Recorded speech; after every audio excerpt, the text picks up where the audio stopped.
दीनू नाम का एक बहुत बड़ा बिजनेसमैन था। उसका मुंबई में मच्छर भगाने वाले स्प्रे का बिजनेस था। उसका इस दुनिया में कोई नहीं था क्योंकि उसके माँ बाप बहुत पहले ही गुजर गए थे और उसने शादी नहीं की थी। एक बार वो अपने गांव आया हुआ था। बड़े सालों के बाद गांव आना हुआ है। इस बार अच्छे से छुट्टियां मना के जाऊंगा। वैसे भी ये काम धंधे के चक्कर में मैंने कब से अच्छे से आराम तक नहीं किया है। दीनू अपने गांव में आराम से खटिया पर लेटा था कि तभी उसका पड़ोसी राजू उससे मिलने आया। क्या बात है दीनू भैया, बड़े दिनों बाद आए हो। इस बार रुकोगे ना? हाँ भैया, इस बार तो रुकूंगा। इतने दिनों के बाद जो आया हूँ। अच्छी बात है। हाँ, मगर रात को सारे खिड़की और दरवाजे बंद कर लेना। थोड़ा होशियार रहना, यहाँ पे जरा खतरा है। अच्छा, कैसा खतरा? क्यों, यहाँ मच्छर बहुत आते हैं क्या? हाँ हाँ, अगर ऐसा है तो फिक्र मत करो, मेरे पास मच्छर भगाने वाला स्प्रे है। मेरी अपनी कंपनी का ही है। अरे भैया, काश मच्छर होते तो स्प्रे से उन्हें मार भी सकते थे, लेकिन समस्या तो उससे बड़ी है। यहाँ पे कई सालों से ढेर सारे भूत और चुड़ैलों का साया है। गांव के पास एक कब्रिस्तान हुआ करता था। एक बड़े बिल्डर ने आकर वहां पर होटल बनाने की कोशिश की और पूरी जमीन खुदवा दी। तब से सारे भूत और चुड़ैल आजाद हो गए और अक्सर गांव में आ जाते हैं और लोगों को परेशान करते हैं। दीनू ये सब सुनकर बहुत हैरान हो जाता है। ये क्या कह रहे हो? ये तो बहुत बड़ी समस्या है। तुम लोग कुछ करते क्यों नहीं? हाँ, समस्या तो है, पर क्या करें। हमने बहुत कोशिशें करी मगर कुछ भी हल नहीं निकला। चलो अब तुम सो जाओ, हम कल मिलेंगे। और हाँ, सारे खिड़की दरवाजे बंद जरूर कर लेना और लगे हाथ मच्छर भगाने वाला स्प्रे भी डाल लेना। कम से कम उनका इलाज तो है हमारे पास। अगले दिन दीनू की आंख शोर से खुल जाती है। उसके घर के बाहर बहुत हल्ला था। दीनू जल्दी से बाहर जाकर देखता है तो उसे पता चलता है कि कल रात को एक भूत ने कुछ लोगों को खा लिया। अरे भैया, मेरे पति कल अपने दोस्तों के साथ देर रात को घर लौट रहे थे। मैंने उनसे मना किया था कि ज्यादा रात हो जाए तो वहीं रुक जाना, कल आना, लेकिन वो नहीं माने और देखो भूत उन्हें खा गया।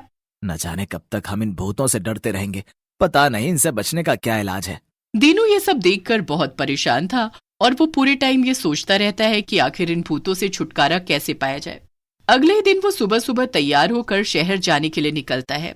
क्या हुआ दीनू भैया, आप तो इस बार लंबा रुकने वाले थे ना, तो क्यों जा रहे हैं? जा रहा हूँ राजू, तुम्हारे इन भूतों का इलाज ढूंढने। फिक्र मत करो, मैं जल्दी लौटूंगा। इतना कहकर दीनू वापस शहर चला जाता है। वो एक हफ्ते बाद वापस लौट आता है। गांव के अंदर आते ही उसे राजू और कुछ और लोग मिल जाते हैं। क्या बात है दीनू भैया, आप तो बड़ा मुस्कुराते हुए वापस आए हैं। जब मेरे पास जो खबर है उसे सुनोगे तो तुम भी मुस्कुराने लगोगे राजू। अच्छा, बताओ तो ऐसी क्या खबर है? अरे राजू, मैंने तुम गांव वालों की समस्या का हल ढूंढ लिया है। मैंने अपनी कंपनी और एक और बड़ी कंपनी की मदद से एक ऐसा स्प्रे बनाया है जिससे तुम भूतों को भी भगा सकते हो। क्या? भूतों को भगाने वाला स्प्रे? अरे भैया, मजाक तो नहीं कर रहे ना? मतलब जैसे मच्छरों को भगाते हैं वैसे ही? हाँ, बिल्कुल वैसे ही। नहीं नहीं, हमें तो इस पर यकीन नहीं है। अगर यह काम नहीं किया तो उसकी भी चिंता मत करो। मैं खुद पहले ही टेस्ट करूंगा, उसके बाद ही गांव वालों को दूंगा। बस मुझे इतना बता दो कि मुझे वो भूत कब और कहाँ मिलेंगे।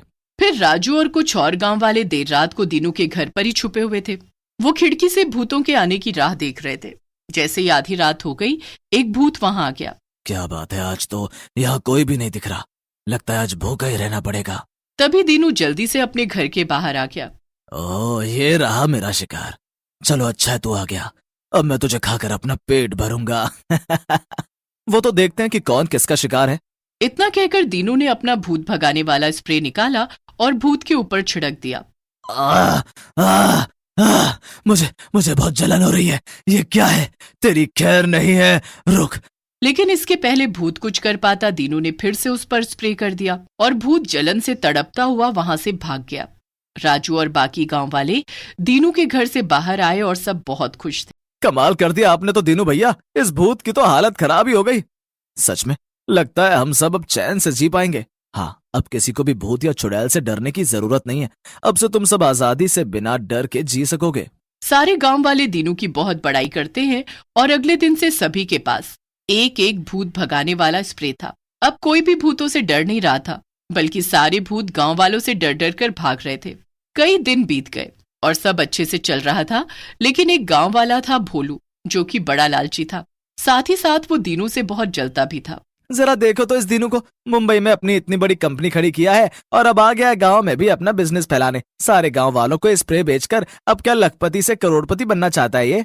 भोलू ने ठान लिया था कि वो दीनू को ऐसे गांव में अपना बिजनेस बढ़ाने नहीं देगा। इसी इरादे के साथ उसने अगले ही दिन गांव में अपनी भी एक भूतों को भगाने वाले स्प्रे की दुकान लगा ली। ये सब तो एकदम आम स्प्रे है मिर्ची वाले, लेकिन अब तो सारे भूत पहले से ही दीनू के स्प्रे से डरे हुए हैं। उन्हें लगेगा ये भी असली स्प्रे है, तो वो ऐसे ही इसे देखकर भाग जाएंगे। मेरा बिजनेस अच्छा चलता रहेगा और किसी को पता भी नहीं चलेगा। कितना समझदार हूँ मैं।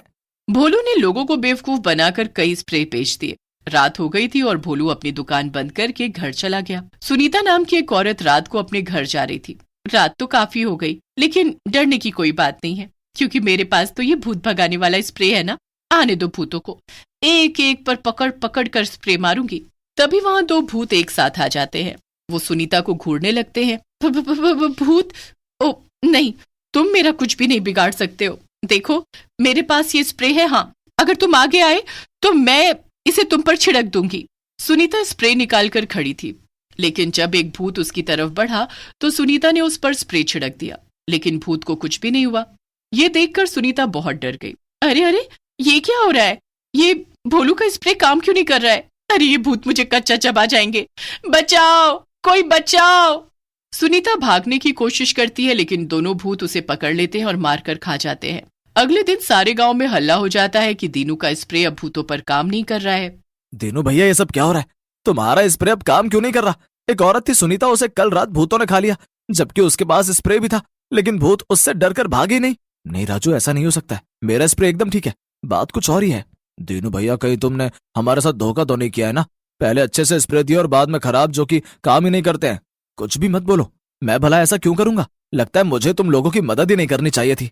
दीनू गुस्से में वहां से चला जाता है और फिर वो गांव के बाजार में जाकर पता करता है तो उसे मालूम होता है कि भोलू ने भी भूत भगाने वाले स्प्रे की अपनी एक दुकान लगाई थी।